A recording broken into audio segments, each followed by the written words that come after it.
In this video, I'm going to talk about specifically how I went about dismantling my gear fear and making it so that even when I'm losing in the game, I'm winning in other ways.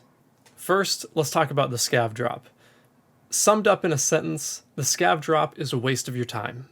It's presented in the game as a free loadout to any map you want, where you might be able to go in and scavenge some loot, pick off a PMC here and there, maybe walk out with a lot of money. The problem with it is that you drop in late, you generally have bad gear, and as the wipe progresses, player characters get stronger and stronger, making the Scav weaker and weaker. So how do we turn our Scav drop from a late spawning pea shooter into a mechanism through which we can eliminate our gear fear? Factory daytime. Running the Scav drop exclusively on factory daytime shifts our innate disadvantages towards victory conditions, both in and out of the game. One way it does this is it changes our time value equation. What I mean by this is if you drop your Scav into reserve or interchange and you take 20 minutes and come out with 500,000 rubles, first off, you're much more likely to die within those 20 minutes, or let's say 15 minutes, from another player Scav, another AI Scav if you happen to kill one, or another PMC that's still there. Then you have to actually find loot that hasn't been looted already, without any keys, and manage to escape. So when we talk about our time value equation, if you take 20 minutes to make 500,000 rubles, you're not making a lot of rubles per minute, especially compared with the relative risk that you'll die losing all of that effort. Put this in contrast against a factory run where you can reasonably make 200,000 rubles in a 2-minute run or less, with a much lower relative chance of dying. And you can see pretty quickly how making 25,000 rubles per minute on interchange or reserve in a 20-minute run is far less attractive than making 100,000 rubles per minute in a 2-minute run on factory. And having only dropped my Scav on factory for the past 2.5 wipes, I feel comfortable making these claims because I have a large historical data set in my experience. Let's move away from the time value equation and talk about in-game reasons how the factory Scav drop helps us with our gear fear. In-game reason number 1 revolves around combat. Part of the fear that accompanies bringing in high-value kits and the stress that goes along with that is combat. Now I'm talking all of it: player movements, map knowledge, acting on audio cues, and the mechanical skill of pointing and shooting. For getting more comfortable with combat in Tarkov, it doesn't get any better than factory. Everybody is locked into a small space. No one needs contacts in order to hear audio cues, although they can help, of course. And there are only so many places that a player wants to go in terms of getting loot or getting out. Because of this, it's much easier to practice the skill of learning the map, learning where players like to hide and move and ambush and assault from. And the audio cues are highly distinct in almost every section of the map, allowing us to actually count on our audio and make decisions based off of it. From there, it's a matter of pointing and clicking. But doing all of these things and being able to do them in a low-pressure environment where you have no movement involved in terms of running to Goshan to find a fight or to an extract that's a mile away. You get right in, get into a fight, you get to use all of your sensory and mechanical skills, and then hop right back out whether you win or lose. This is an advantage to us as a player looking to dismantle our gear fear through combat training. When it comes to what I'd call out-of-game reasons, the factory Scav methodology helps us as well with our own personal time management out of the game. Instead of having a potentially 30-minute long run where we end up getting killed by a random raider or what have you, we know we're going in, at most, it's going to be about 10 minutes. If you last until the very end of the timer, because most player Scavs spawn in at around 10.5 minutes. This allows us to sit down, commit to a short burst of a firefight or a loot run, and working on our efficiency of movement and listening to our audio cues. We can go in essentially with a specific thing we want to work on or a specific set of skills we want to work on with ourselves, and know that it just doesn't really matter if we win or lose because it's going to be over very quickly, one way or another, and in a short period of time, we'll have another loadout ready to go. Now I've been talking at you a lot about things you should do. Let's hop into a video where I narrate kind of what I'm doing, my mindset, and take a look at these things in practice. If you feel really comfortable with what I've been talking about, feel free to skip ahead to the next section. So we spawn in, we make the mistake of making noise like that early on. We check our inventory to see if we have any particularly high value items. We see it's not super valuable, and we take a moment to listen. We hear him run by. Based on the fact that he's sprinting, it's unlikely he's going to look in. If it's a player, it looks like an AI scav. We see an opportunity to take a fight and maybe pick someone off. And we determine that's an AI scav, so we pop out and kill him. Once we kill that AI scav, we have to kill the other one that we're right next to, because now we're aggroed to all scavs. We'll reload. We'll pick up any valuable items, check pockets. We hear the metal and another player go in. We try to pre-fire, we missed. That's okay, we're in a pretty secure position. Even though people know generally where we are, we have eyes on the doorways, so we'll have advantage.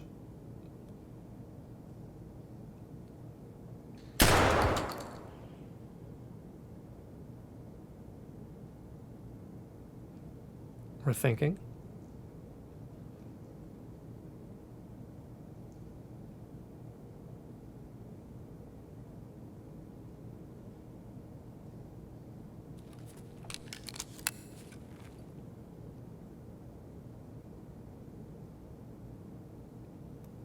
We hang out for a moment.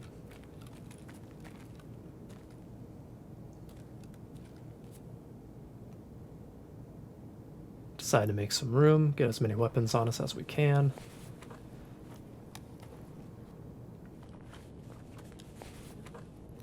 Adrenaline's another 16k or so.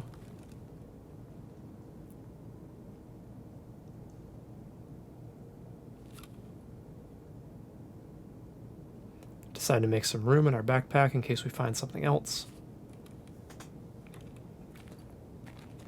And we decide it's time to move out.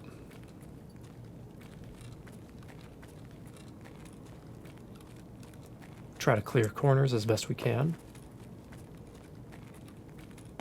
We're checking Sky Bridge, right and left. We hear movement.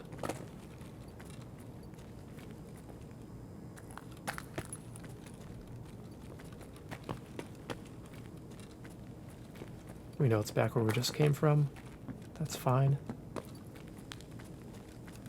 Turn on our flashlight, maybe to blind someone, check underneath for legs.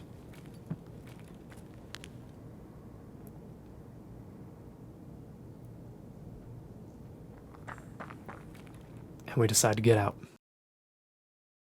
Even with us taking our time in that video, waiting for someone to come out onto the rafters or put themselves in a bad position where we could snipe them, it was only about 3 minutes long, just under 3 minutes, and between vendoring items and putting items on the flea market, we ended up with just over 187,000 rubles. Not too bad for a raid that took us under 3 minutes and we just had to kill 2 scavs. In this next one, it's a little more action-packed. Let's jump in. One thing to keep in mind when loading in, if you spawn in an area that is particularly vulnerable to multiple angles of fire, you want to get out of that position as soon as possible, which is why we jump into the silo pit. We check our inventory, as always, to see what we have for our loadout, and we hear some combat.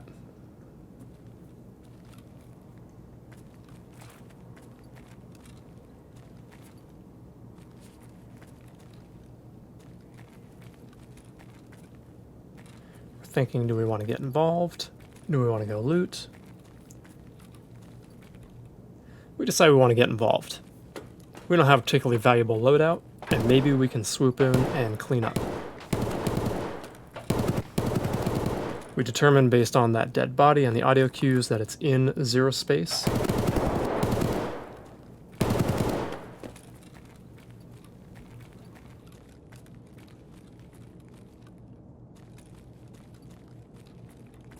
And we go looking, we use the explosion to cover our movement a little bit.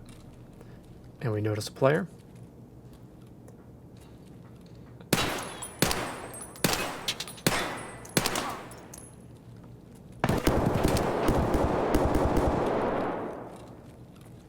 We think someone retreated to the left. We hear healing.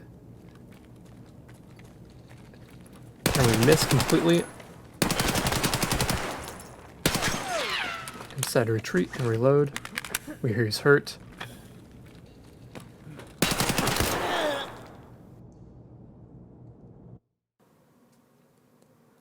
And while we did die, we actually ended up trading. Now that wasn't the most beautiful artistic form of combat, but we tried to get involved. We tried to use audio to mask our movements.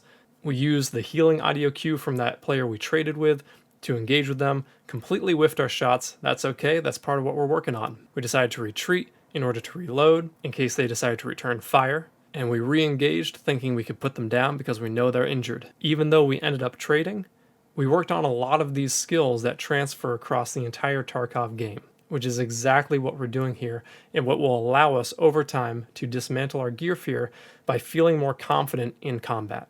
Because I try to keep my videos on the shorter side, let's not do a bunch more videos where I keep narrating. I hope you get the point. Instead, let's move on to our next section.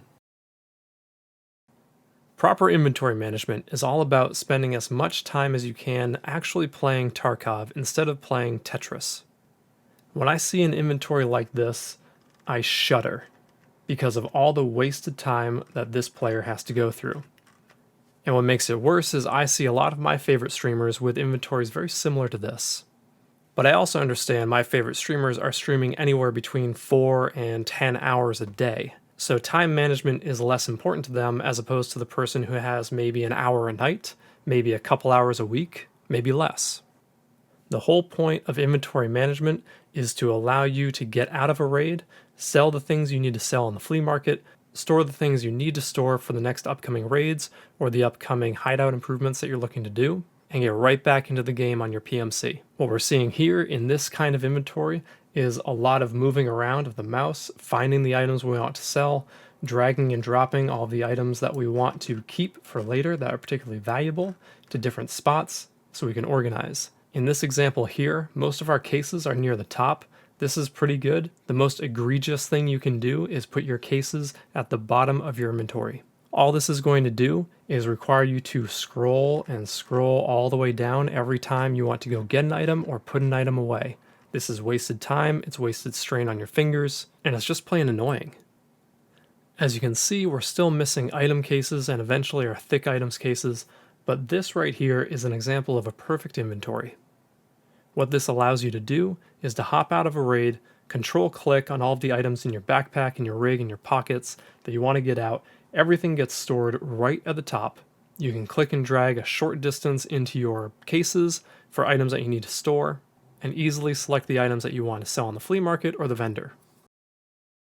Proper inventory management not only allows you to get back into the game on your PMC as fast as possible to make the most use of your time you have available, but it also reinforces the idea that everything in the game is rubles. There is almost nothing in the game that you must hang on to. If you have a key that's worth 1.5 million rubles, like this ultra medical storage key that I have, it makes far more sense, unless you plan on doing interchange runs and making that a part of your loop, to sell that key in order to fund your hideout upgrades in order to get to the Bitcoin farm so you can get passive money, or to fund the kits that you're going to use immediately in the next few raids in order to obtain more money. What I'm trying to say is, if you have proper inventory management and understand that everything is just rubles and you can buy it back later when you need it, it will help you get over the fact that you might have a kitted M4. It's just a kitted M4. It's just a bunch of parts that you can load into your preset, save it, and then sell the actual gun if you don't plan to use it, and then buy it back later when you decide you're going to be running M4s.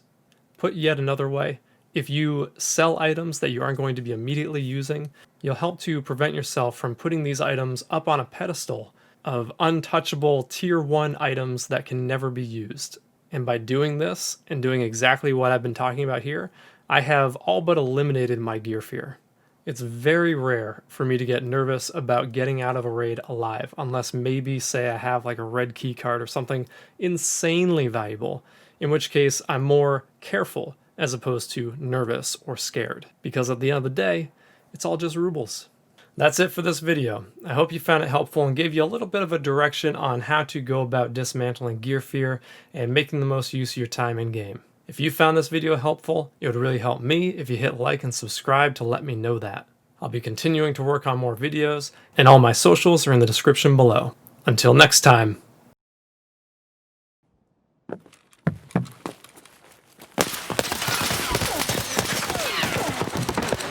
Need fucking help! Blow it up! What the fuck? Oh god.